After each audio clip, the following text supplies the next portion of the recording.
34절부터 40절, 사도행전 8장 34절부터 40절에 있는 말씀,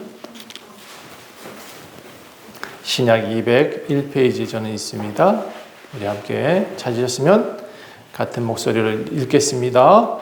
그 내시가 빌립에게 말하되 청컨대 내가 묻노니 선지자가 이 말한 것이 누구를 가리킴이냐, 자기를 가리킴이냐, 타인을 가리킴이냐. 빌립이 입을 열어 이 글에서 시작하여 예수를 가르쳐 복음을 전하니 길 가다가 물 있는 곳에 이르러 그 내시가 말하되 보라 물이 있으니 내가 세례를 받음에 무슨 거리낌이 있느냐. 이에 명하여 수레를 멈추고 빌립과 내시가 둘 다 물에 내려가 빌립이 세례를 베풀고 둘이 물에서 올라올새 주의 영이 빌립을 이끌어 간지라. 내시는 기쁘게 길을 가므로 그를 다시 보지 못하니라. 빌립은 아소도에 나타나 여러 성을 지나다니며 복음을 전하고 가이사랴에 이르니라. 아멘. 오늘 제목은 읽는 것을 깨닫느냐입니다. 여러분, 읽는 것을 깨닫는 이가 복되입니다. 어제 우리 임기섭 집사님과 신경수 집사님, 차남인 임재용 군, 그리고 이기원 양의 결혼식에 있었어요. 함께 참석해 주신, 그리고 축하해 주신 모든 분들 감사드리고요. 부득이 참석 못해도 축의금 전해 주신 분도 계셔서 감사드립니다. 어제 결혼식을 보니까 제가 참 현대 젊은이들이 합리적인 사고를 가졌다라는 생각을 했어요. 보통 주례를 세워서 성혼선언문을 읽잖아요. 그렇죠? 또 주례사가 있는 것처럼 주례사가 꼭 관례처럼 이게 주례자가 하는 것처럼 돼 있었는데 생각해 보니까 어제 하는 게 맞는 것 같더라고요. 왜냐하면 옛날에 보니까 전통 혼례식을 보면 이게 진행을 맡은 사회자가 옆에서 있긴 해요. 그렇죠? 근데 일가 친척들이 다 모인 것을 삥 둘러가지고 가운데서 예식을 하잖아요. 그렇죠? 옛날 전통 혼례를 보면. 그리고 서로 맞절하고 서로 이제 순서에 따라서 인사하고 거기 주례사가 어디 있어. 그렇죠? 주례사가 없더라고요. 생각해 보니까. 또 아버지들이 성혼선언문을 읽고 자녀들을 축복하는 메시지를 전해주는 것은 일반적인 주례사보다 훨씬 더 저는 아름답고 메시지가 또 강력했고 저는 행복한 시간이었어요. 듣는데 아빠의 메시지들이 너무 아름답게 들리더라고요. 저는 재홍 형제와 기원 양의 미래를 위해서 저는 함께 기도하는 귀한 시간이었던 것 같아요. 또 그런 생각해 봤어요. 한편으로는 우리 이 젊은 친구들 앞에 세워져야 될 만한 참된 리더들이 정말 많이 부족한 세상이 됐구나라는 생각도 해봤어요. 결혼식이 이제 다가온다 그러니까 저도 이렇게 저렇게 결혼식이 뭘까를 또 저는 찾거든요. 이제 뭔가 행사가 다가오거나 뭔가 뭐 이렇게 다가오는 것을 보면 자료를 찾기도 하고 그러는데 어느 날 제가 딱 보게 된 게 하나 있어요. 아주 재미있는 영상 하나를 봤어요. 자, 지금부터 제가 하는 얘기는 우리가 지금 이게 비 오니까 좀 우울하니까 좀 웃자고 하는 얘기니까 절대 오해하지 마시고요. 우리 재홍 형제와 기원 형제의 결혼식과는 전혀 무관한 내용이에요. 이건 다른 사람들의 이야기를 하고 있는 겁니다. 자, 저는 이런 리더들이 없으니까 이제 주례자가 없어진다 이런 말씀을 좀 드리고 싶은 거예요. 절대 오해하지 말고요. 그냥 웃어봅시다. 웃어보려고 하는 얘기예요. 자, 어느 독실한 기독교인이 신랑 신부가 주례자에게 주례를 부탁했대요. 우리 기독교인이니까 이 말씀을 꼭 한번 읽어주세요 하고 이렇게 강대상 앞에다 딱 단 앞에다가 써서 올려놨대요. 이제 거기가 뭐냐 그러니까 A4로 써져 있기를 요한 1서 4장 18절 읽어주세요 했어요. 자, 요한일서 4장 18절에는 이렇게 기록되어 있어요. 사랑 안에는 두려움이 없고 온전한 사랑이 두려움을 내어 쫓는다. 정말 좋은 구절이겠구나 라고 이제 생각했겠죠. 그래서 열심히 읽어야겠구나 했는데 이 주례사를 맡은 주례자가 성경을 잘 몰랐던 모양이에요. 요한복음을 딱 펼쳐가지고는 요한복음 4장 18절 읽었네? 어떻게 됐을까요? 자, 요한복음 4장 18절에는 이런 내용이 있어요. 너에게 남편 5이 있었고 지금 있는 자도 내 남편이 아니니 내 말이 참되도다. 너무 중요하다고 생각해가지고 그 말을 먼저 자신 있게 소리를 내서 읽었는데 신랑 신부 하객들은 그 앞에서, 그 주례자 앞에서 얼굴이 하얘져 버렸어요. 성경을 잘 모르는 사람한테 성경의 이 구절을 읽어달라니까 이렇게 망할 수 있더라고요. 여러분, 좋은 주례자를 세워야 되는 것 같아요. 그래서 차라리 엉터리 주례자를 세우느니 이렇게 부모님들이 아주 어릴 때부터 자라온 그 아이들을 아는 부모님들이 진짜 주례사를 하는 것이 더 맞겠다. 이게 제가 요즘 생각하는 생각이에요. 그러니까 성경도 모르는 사람 앞에 세워놓고 성경 읽어달라 그러니 그렇게 망할 수밖에 없는 것 같아요. 제가 웃자고 드리는 말씀이에요. 진짜 리더가 없는 세상이 되지 않았나 이런 생각 때문에 좀 씁쓸한 마음도 있어서 그런 마음을 얘기하고 싶은 거예요. 많은 이들이 존경받는 이들이 있다 그러면 이 땅에 그 주례자들이 얼마나 많이 세워질 수 있을까라는 생각도 해봤던 거죠. 자, 일단 우리는 성경의 의미를 정확히 알자가 오늘 이야기 내용이고 성경의 의미를 정확히 아는 사람이라야 하나님 앞에 설 수 있다 이 얘기를 하고 싶어요. 여러분 오늘 본문에도 하나님을 예배하는 자가 나와요. 하나님을 알아. 하나님을 아는데 그게 무슨 뜻인지 몰라요. 오늘 성경에 나오는 한 사람은 에티오피아 학자예요. 아주 유명하다고 한 그 나라만에서는 아마 유명한 학자였을 거예요. 그리고 에티오피아에서는 내시라고 표현했지만 국고를 맡은 사람이야. 나라 살림을 다 맡고 있는 사람이에요. 아주 인텔리한 사람이에요. 학자이기도 하고 자신의 나라 말뿐만이 아니라 히브리에 있는 나라 말도 할 줄 아는 사람이에요. 그러니까 여러 나라의 언어를 구사할 수 있으니 얼마나 엘리트예요? 그런데 오늘 이 성경을 읽었는데 그 뜻을 모르겠다고 말을 하고 있어요. 왜 이런 현상이 일어나느냐면 여러분 여러분 많이 배워도요. 제가 보니까 서울대학교 나와도 예수님 안 믿는 사람 참 많아요. 그렇죠? 그런데 그런 사람들이 지금 다 정치 리더를 하고 있네. 그러니까 이 나라가 이렇게 힘든 겁니다. 여러분, 하나님을 모르는 사람들이 하나님 뜻을 전달하지 못하면 세상이 참 혼란스러워지는 것 같아요. 이 학자도 지금 에티오피아 학자도 하나님을 알긴 알아요. 그래서 하나님을 예배하러 가는 사람이에요. 이 솔로몬 때 에티오피아 사람하고 그 간다게의 그 민족하고 이 복음이 전해져서 하나님을 알긴 아는, 그래 에티오피아가 굉장히 하나님 앞에 복을 받는 민족이긴 해요. 이후에도 복을 받습니다. 그런데 이 에티오피아 학자가 그렇게 하나님을 경외하다 보니 예루살렘까지 왔어요. 자, 그런데 참 아이러니하게도 여기 또 한 사람이 등장하는데 아주 평범한 사람이에요. 많이 배우지도 않았어. 그 사람은 집사래. 그 사람은 에티오피아 학자가 읽던 성경의 의미를 정확하게 알려주고 있어요. 여러분, 선생의 모습으로 나오고 있어요. 성경 많이 읽는다고 깨닫게 되는 게 아니에요. 예수님을 알지 못하는 이에게 성경은 되게 어려운 책일 수 있어요. 예수님을 모르고 성령님이 우리한테 계시지 않으면 이 책은요, 굉장히 어려워요. 왜? 미로와 같아요. 길을 모르면 성경의 뜻을 이해할 수가 없거든요. 성령님의 도우심이 아니면 성경을 깨달을 수도 없고 의미도 찾을 수가 없어요. 그러니까 우리가 지금 이 성경을 정확히 알고 하나님을 정확히 알기 위해서는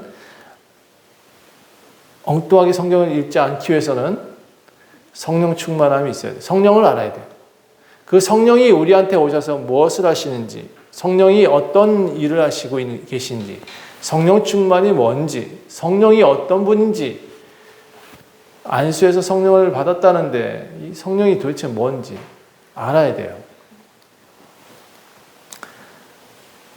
매주일 예배하러 나오는 것도 기독교인들은 성령의 이끌리심이 아니면 나오기 어려워요. 성령에 계시는 자들은 이 예배가 당연한 행위이지만 성령이 없는 사람들한테는 이 예배가 고통이에요. 나올 수 없게 만들어요. 당연하죠. 우리의 의지로는 교회에 나올 수 없어요. 제가 보기에는. 네. 제가 보기엔 사람의 본성으로는 하나님께 예배할 수 없어요. 그래서 성령을 받은 자들이 하나님의 예배자가 될 수 있다라고 저는 생각을 해요. 우리가 믿음을 갖는다라는 말도 마찬가지예요. 이 성령이 믿음을 갖게끔, 그 믿음이 뭔지 알게끔, 또 그걸 느끼게끔 해주셔야 이 믿음을 가질 수 있어요. 자, 그런데 여러분 꼭 한 가지 기억을 해야 돼요. 여러분, 이거는 다 들으셨으면 좋겠어요.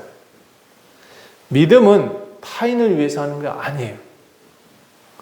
믿음은 나를 위해서 존재하는 거예요. 다른 사람한테 믿어라 이건 사실 타인을 위해서 도움을 주는 거지만 실제 믿음은 나한테 도움을 주고 있어요. 이 믿음은 타인을 위해서가 아니에요, 솔직히. 자, 구원은 이 믿음이 연관되는 것이 구원인데 이 믿음으로 우리는 구원을 받습니다. 그렇죠? 예, 그런데 이 믿음은요, 각 사람에게 주어지는 선물, 이 구원을 주시는 선물은 예수님을 믿음으로부터 시작을 해요. 그러니까 이 선물을 받을 수 있으려면 믿어라 옆에 전도할 수 하지만 진짜 믿어야 될 사람 누구다? 나예요, 나. 예. 내가 믿어야 구원을 받을 수 있어요. 그것이 선물이라고 표현하고 있으니까. 성령이 하나님의 선물이라고 표현하고 있으니까. 그것은 믿는 자만이 가질 수 있다고 했어요. 남편 잘 믿는다고, 예수님 잘 믿는다고 해서 내가 구원받는 게 아니에요. 내가 예수님을 영접하고 내가 예수님 안에서 살아갈 때, 성령 안에서 살아갈 때 우리는 아주 개인적인 구원을 얻게 됩니다. 집단 구원이 아니에요.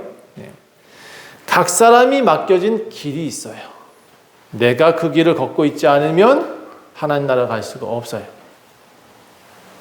내 옆에 내 자녀들 손 다 끌고 갈 수가 없어요. 여러분, 그 구원도 내가 전도하지만 그 사람 책임질 수도 없어요. 그래서 제일 좋은 방법은 듣는 거예요. 믿음은 들음에서 난다고. 계속 들을 수 있도록 도와주는 것밖에는 우리가 전도한다는 것 자체가 사실은 좀 아이러니해요. 도를 전하지만 그들을 데려와서 듣게 하는 것이 목적이 돼야 돼요. 그 사람이 들었다고 바로 그 자리에서 예수님 믿어요? 그리고 구원받아요? 그렇게 설명하면 안 된다는 거죠. 우리가 해야 될 것은 전하고 기도하고 사랑하는 거예요. 예, 그러면 됩니다. 여러분, 들을 기 있는 자는 듣고 구원을 받을 것입니다. 그렇지 않은 자는 자기 욕심에 의한 결과를 보게 될 것입니다. 오늘 본문의 내용을 설명할게요. 사도행전 8장 1절부터 3절은 사울이라는 청년이 나옵니다. 이 청년은 스데반을 죽이려고 앞장섰던 사람이에요. 그리고 예루살렘 교회에 남아있던 교인들을 잡아다가 감옥에 가두는 일을 했던 사람이에요. 자, 이 청년의 이야기가 오늘 주된 내용이 아니기 때문에 다음 주로 넘기기로 하고, 오늘은 이 청년 때문에, 이 사람들 때문에 지금 교회가 박해를 받기 시작했다. 그래서 많은 사람이 흩어졌다라는 얘기로 시작을 해요. 그 중에 흩어진 사람 중에 하나가 누구냐? 빌립 집사예요. 예. 사도들은 건들기가 힘드니까 이상하게 대제사장, 바리새인들, 사두개인들이 좀 능력이 없는 집사들을 잡아보자 하고 스데반을 죽인 이후로 모든 집사들을 다 잡으려고 했던 것 같아. 그런데 그 중에 도망갔던 한 집사님의 이름이 빌립이에요. 예루살렘 교회가 7 집사를 세웠잖아요. 그렇죠? 그 중에 하나가 빌립이고, 그 박해를 피해서 사마리아 땅으로 도망갔던 사람이 빌립이에요. 근데 그 성에 가보니까 이 도망자가 그냥 도망간 게 아니야. 가는 곳곳마다 예수님을 전하고 있네. 예수님을 믿으십시오. 그리고 병자가 나타나면 고쳐주기도 하고 놀라운 일을 행하니까 떠나가지를 못하는 거예요. 귀신들이 떠나가고 병자들이 나가니까 이 도망자 신세지만 사마리아 땅을 벗어나기 쉽지 않아요. 이미 사마리아는 귀빈 대접을 받고 있어요. 예, 완전 빛을 갖고 온 사람 같아. 그러니까 사람들이 다 거기에 몰리고 있습니다. 그런데 이 사마리아 땅에서 살던 한 사람이 등장하는데 9절을 보십시다. 예, 9절을 보면 시몬이라는 사람이 그 사마리아 땅에 살고 있던 토박이에요. 이 토박이가 본래부터 마술쟁이인 것 같아요. 마술을 잘해. 예, 사람들한테 홀리기를 잘했다 이렇게 생각하면 맞을 것 같아요.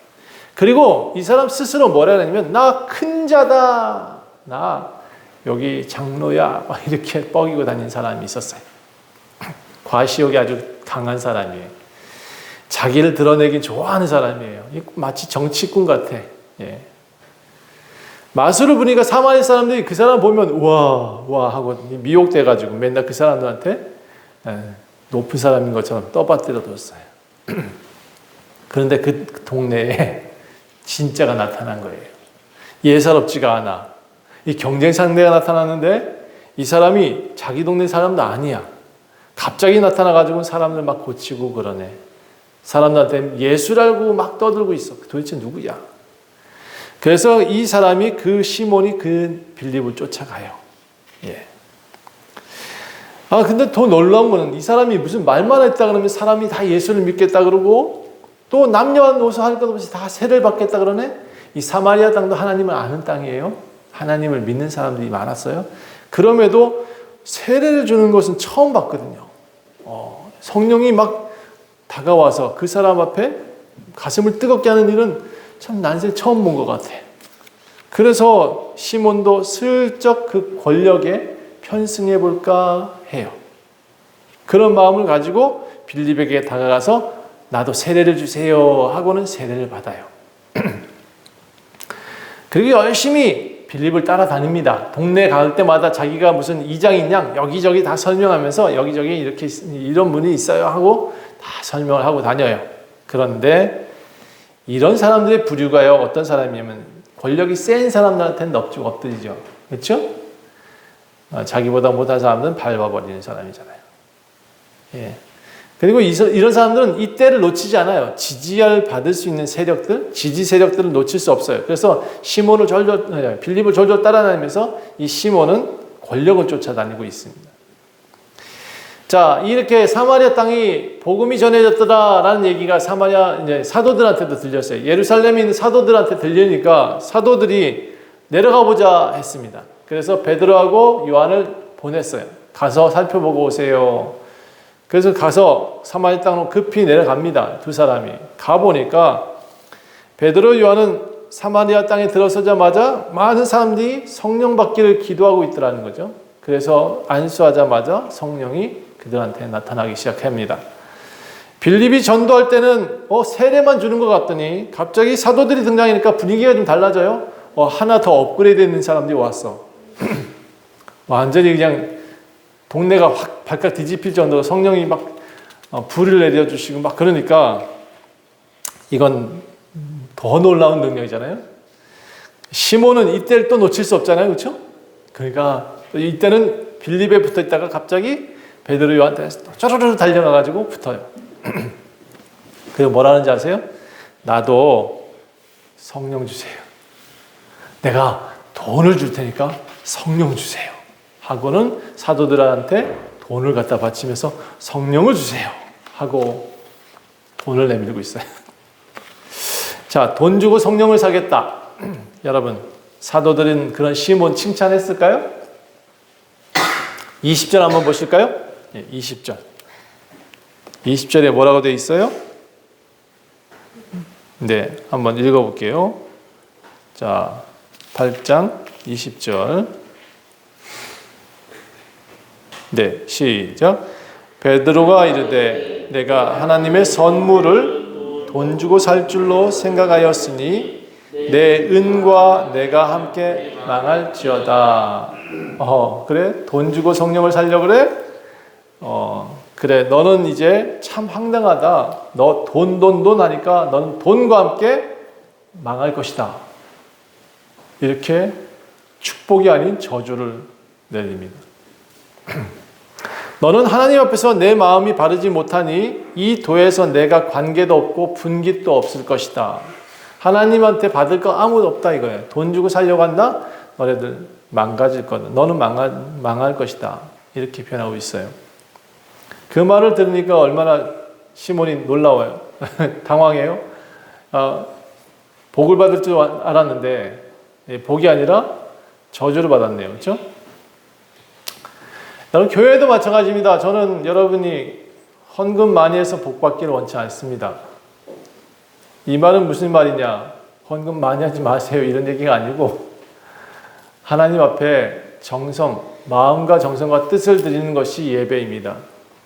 마음과 정성과 뜻을 드리는 것이 삶이고 그 삶을 드려야 하나님께서 기뻐하시는 거지. 돈 하는 사람한테 전 장로 안 줍니다. 절대로 그렇게 안 할 겁니다. 자, 어쨌든 간에 이 본문에 보니까 그 말을 들은 이 시몬은 싹싹 빌어요. 아유, 잘못했습니다. 아마 악한 사람은 아니었는지도 모르겠어요. 아니면 이때 상황판을 너무나 잘해가지고 하나님, 제가 죽겠습니다. 잘못했습니다 하고 납죽 엎드릴 수 있었던 그런 사람인지도 모르겠어요. 어쨌든 그러니까 베드로와 요한이 이 사도들이 시몬한테 조언을 합니다. 내가 보니까 너는 악독이 가득하며 불의에 매인 사람이다. 그래, 네가 그러고 싶어서 그런 게 아니야. 그래, 불의가 그렇게 너를 가득 잡고 있으니 어쩔 수 없었겠지. 그래, 내 마음에 악한 것을 품고 있었다. 그러니까 이제부터 회개하자. 기도해라. 이렇게 권면을 해요. 그러면 내가 하나님 앞에 나올 수 있어. 시몬은 자기가 죽게 된다는 말에 놀랬을 거예요. 저 분명히. 너 돈 때문에 망하고 죽을 거야. 이렇게 설명했으니까. 아이고, 나를 주께서 이런 일들이 일어나지 않도록 우리를 도와주세요 하고 그 사람한테 기도하고 있는 거예요. 사정을 바지가랑이 잡고 끌고 있습니다. 자, 그런데 이 마술사 이야기는 성령을 받았다라는 메시지가 나오지 않고 거기서 마침 딱 끝쳐요. 내용이 끝나요. 이 사람이 어떻게 됐는지 그 다음에 내용은 없어. 그런데 여러분, 회개했다면 어떨까? 여기 이후부터는 여러분한테 맡길게요. 여러분이 상상력에 맡기겠습니다. 이 사람은 과연 성령을 받았을까요? 이 사람은 과연 시몬은 예수님의 제자가 될 수 있었을까요? 자, 이날 이후에 빌립 집사, 그 다음에 베드로, 요한이 예루살렘으로 가요. 사마리아 땅에 이제 남아있는 사람들은 자기 주민들에는 없습니다. 다 다시 빌립 데리고 예루살렘에 다시 돌아갔어요. 아마 저는 이 체험들이 빌립을 다시 예루살렘으로 돌아가게 만들었을 것 같아요. 도망갈 게 아니라 차라리 예루살렘 가서 예수님 전하다 죽자 이렇게 마음먹었는지도 몰라요. 자, 본문 이제 두 번째 얘기가 뭐냐면 정말 중요한 내용이 오늘 내용에 나오는 거예요. 얼마나 지났을까 잘 모르겠어요. 예루살렘에 돌아와 있습니다. 빌립 집사가. 그런데 주의 사자가 빌립 집사한테 말합니다. 너 남쪽으로 가라 그랬어요. 앉아있다가 갑자기 남쪽으로 가려는 해서 벌떡 일어나가지고 남쪽으로 걸어갑니다. 아무것도 준비 안 돼 있는데 그냥 걸어가요. 가라니까 가는 거예요. 가보니까 이게 도시가 아니야. 광야예요. 광야. 가보니까 사막이네? 뭐가 있어야지. 근데 멀리 보니까 뭐가 하나 보여요. 마차가 하나 보이는데 좀 화려해. 가까이 가보니까 에디오피아 4시가 탄 차라고 그래.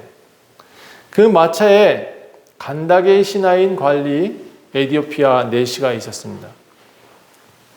이 사람은 예루살렘까지 이제 예배하고 집으로 돌아가는 길이었습니다. 이미 지금 예루살렘에서 에디오피아에서 예루살렘까지 왔다가 돌아가고 있는 중이었어요.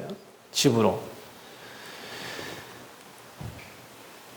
성령께서 말씀하시기를 빌립한테 너 수레에 가까이 가라 라고 말씀해요. 그래서 그 음성을 따라서 또 갑니다. 감히 어떻게 외국 사신한테 가서 그냥 평민이 막 달려갈 수 있겠어요? 그런데 성령께서 가라 그러니까 그 음성에 따라 또 열심히 달려갑니다. 근데 가까이 가서 들어보니까 에디오피아 내시가 뭐를 읽고 있어요. 그 읽는 것을 들어보니까 이 사람이 알 수 있을까? 이런 의문이 듭니다. 그래서 다시 성령께서 주시는 용기 가지고 이렇게 질문합니다. 당신 이거 읽는 내용이 뭔지 알아요? 라고 물었어요. 에디오피아 내시는 학자예요. 그리고 더 중요한 것은 하나님을 아는 사람이에요. 옛날부터 이미 솔로몬 때부터 에디오피아는 이미 복음을 하나님을 알게 된 사람들이 살았던 거기 때문에 근데 이 내용은 도대체 모르겠어. 분명히 읽긴 읽었는데 이 내용이 뭔지 모르겠어. 자, 에디오피아부터 예루살렘까지 온다는 것은 굉장히 먼 거리입니다. 이 1500km 정도 되는 거리예요. 그러니까 이 사람이 에디오피아부터 예루살렘까지 올 때 한 달 반이 걸려요. 한 달 반이. 마차를 타고도. 자, 그러니까 얼마나 신실한 거예요. 그렇죠? 하나님을 아는 사람이에요. 자기 수레에 이제 빌립을 올라오라 그래요. 자, 올라와. 나 진짜 잘 모르겠어. 참, 이 사람이 관리이고 학자이고 아주 그런 사람임에도 불구하고 높은 지위인 사람임에도 불구하고 제가 본 모습은 겸손해요. 저는 서울대에 나온 사람들이 이렇게 겸손했으면 좋겠어. 의사들도 이렇게 겸손했으면 좋겠어요. 나는 이런 사람이 우리 교회에 꼭 왔으면 좋겠어요. 나는 부자가 오는 건 원치 않아요. 다만 이렇게 겸손한 사람들이 교회에 와 있었으면 좋겠어요. 심령이 가난한 사람이 천국을 볼 수 있대요. 온유한 사람이 땅을 기업으로 받을 수도 있고. 여러분 이렇게 산상수훈에 있는 마음의 심정을 가진 사람이 돼야 돼요. 자, 에디오피아 내시가 읽은 성경이 어디냐 그러면 이사야 53년 7절입니다. 그가 도살자에게로 가는 양과 같이 끌려갔고 털 깎는 자 앞에 있는 어린 양같이 조용하게 그 입을 열지 않고 있었다. 그가 굴욕을 당할 때 공정한 재판도 받지 못하였으니 누가 그의 세대를 말하리요? 그의 생명이 땅에서 빼앗김이로다. 우리는 딱 들으면 누군지 알겠죠? 그렇죠? 그러나 이 사람은 지금 예수를 몰라요. 그래서 이 얘기를 정확히 알지 못하고 있는 거예요. 예수님을 모르고 성령님을 알지 못하는 에디오피아 내시는 이 내용이 도대체 무슨 내용이야? 라고 갸웃갸웃하고 있는 거예요. 마침 빌립이 그 옆에서 이것은 누굽니다. 라고 지칭을 해주기 시작해요. 이 양과 같이 끌려간 사람이 예수입니다. 털 깎는 자 앞에 같이 어린 양같이 조용히 누워 있었던 자가 예수입니다. 그가 십자가에 달려서 조용히 아무것도 항변하지 않고 죽으신 분이 예수입니다. 그가 굴욕 당할 때도 재판도 제대로 받지 않으면서 그렇게 억울하게 죽은 분이 예수입니다. 라고 말을 했어요. 에디오피아 내시는 이 말을 듣고 너무나 감격합니다. 내가 이 말을 깨달았다. 이가 우리에게 오신 하나님이시네. 라고 알게 됩니다. 그리고 빌립은 말합니다. 이제 예수의 이름으로 우리가 세례를 받고 구원을 얻읍시다. 라고 말을 하였습니다. 복음을 전했잖아요. 그렇죠? 그리고 그가 유일한 구원자시고 그를 영접하고 예수의 이름으로 세례를 받으면 성령을 선물로 주십니다. 라고 말을 하니까 이 사람이 에디오피아 내시가 급해졌어요. 나도 세례를 주십시오. 나도 세례를 줘야지. 당연히 나도. 그리고는 머리를 두리번 했는데 마침 하나님이 예비하시지 않았어요? 항상 예비하신 하나님이시잖아요? 마침 머리 딱 들었는데 물이 보여요. 오아시스가 보이네. 그래서 당장 내려갑시다 하고 빌립을 끌고 아마 제가 보기에 에디오피아 내시가 더 급했을 것 같아요. 빌립의 손을 잡고 벌쩍 뛰어 내려갔을 것 같아요. 그리고는 물 있는 곳에 나를 세례 주십시오. 내가 세례 받는 게 무슨 거리낌 있겠어. 빨리 세례 주세요. 여러분 진짜 하나님을 알게 되면 이렇게 급해요. 성령 받으려고 아주 급해요. 하나님을 알게 되면 성경을 읽고 싶어서 가만히 있을 수가 없어요. 둘 다 이제 내려와서 물에 들어갑니다. 빌립은 에디오피아의 내시에게 세례를 베풀죠. 성부와 성자와 성령의 이름으로 내시에게, 이 에디오피아 누구누구에게 세례를 주노라 하고 물에서 올라왔는데 빌립이 안 보여요. 여기 성경이 뭐라고 되어 있냐면 성령이 빌립을 이끌어서 갔대요. 이게 어디냐? 아소도라는 도시를 가버렸어요. 갑자기 분명히 물에서 성령을 세례를 주고 있었던 사람인데 에디오피아 내시가 물에서 나와서 눈 떠보니까 없네. 아마 에디오피아 내시는 굉장한 경험을 한 것 같아요. 분명히 있었는데 사람이 옆에 있었는데 없어졌어. 네, 이런 놀라운 경험을 내시도 하고 그 다음에 빌립도 한 거예요. 아마 여러분 이런 경험을 한번 하고 나면 어떨까요? 아마 빌립은 평생을 그 동네를 다 아마 떠들고 다녔을 것 같고 에디오피아 내시도 집에 돌아가서 가만히 있지 않았겠죠? 예, 에디오피아가 여러분 아프리카 민족 중에서 제일 잘 사는 거 아시죠? 예? 그 배경이 여기 있는 거예요. 그 나라가 그렇게 풍성할 수 있었던 나라, 그 아프리카 민족 중에서도 가장 풍요하고 곡식이 다 나는 땅이에요. 유일하게. 다른 데는 다 어려운데 이상하게 그 동네는 물이 넉넉한 땅이기도 해요. 이게 무슨 말을 하고 있냐 그러면 예수를 믿는 민족, 하나님을 믿는 민족은 하나님께서 공급하세요. 하나님께서 등이 되어주시고 빛이 되어주세요. 가나안 땅이 그렇게 좋은 땅은 아니에요. 그런데 하나님이 이른 비와 늦은 비를 주시는 땅이었어요. 하나님이 계시는 땅이었어요. 여러분, 저는 여러분이 그런 삶을 살았으면 좋겠어요.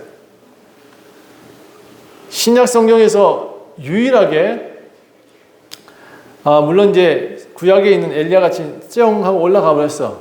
그래서 사람이 아예 없어진 경우 있을 수 있었지요. 근데 여기는 신약 성경에 보니까 유일하게 공간 이동을 한 사건이 나와요. 이 공간 이동을 하는 사건을 통해서 이 장면을 통해서 에디오피아인 예시도 놀라고 빌립도 놀래요. 그리고는 아소도에 가서 이 빌립은 또 열심히 전도를 해요. 자기가 경험한 것을 전할 수밖에 없는 거예요. 저는 제가 경험한 것을 전할 수밖에 없어요. 여러분, 그래서 여러분한테 신앙의 체험이 필요해요. 예수를 믿는 체험도 필요하고 성령 체험도 필요해요. 성령께서 원하시는 것을 하는 것도 필요해요. 가라 그러면 갈 줄도 알아야 되고 오라 그러면 올 줄도 아는 게 필요해요. 그 성령의 음성을 들을 줄 알아야 돼요. 그리고 그 성령의 능력으로 일할 수 있어야 돼요. 그래서 성령의 충만함을 받으시길 부탁합니다. 사도행전이 말하고 있는 1장 8절의 내용 한번 다시 한번 읽어볼까요? 사도행전 1장 8절. 이게 사도행전에 기록된 이유라고 그랬습니다. 그렇죠? 오직 성령이 너에게 임하시면 너희가 권능을 받고 예루살렘과 온 유대와 사마리아와 땅끝까지 이르러 내 증인이 되리라. 여러분, 나 예수 믿어, 나 예수를 전할 거야, 이렇게 해서 되는 게 아니고요. 성령께서 역사하시는 자가 되는 거예요. 그게 중요해요. 내 안에 성령께서 말씀하실 수 있고 내 안에 성령께서 일하실 수 있도록 나를 내어드리는 것이 중요해요. 내가 하나님의 사역을 방해하지 않아도 참 좋겠어요. 그런데 더 중요한 건 내 힘으로 하지 말고 성령의 힘으로 했으면 좋겠어요. 자, 이 공간 이동 장면은 뭐 에피소드니까 그럴 수 있다고 치자고요. 더 중요한 게 뭐냐?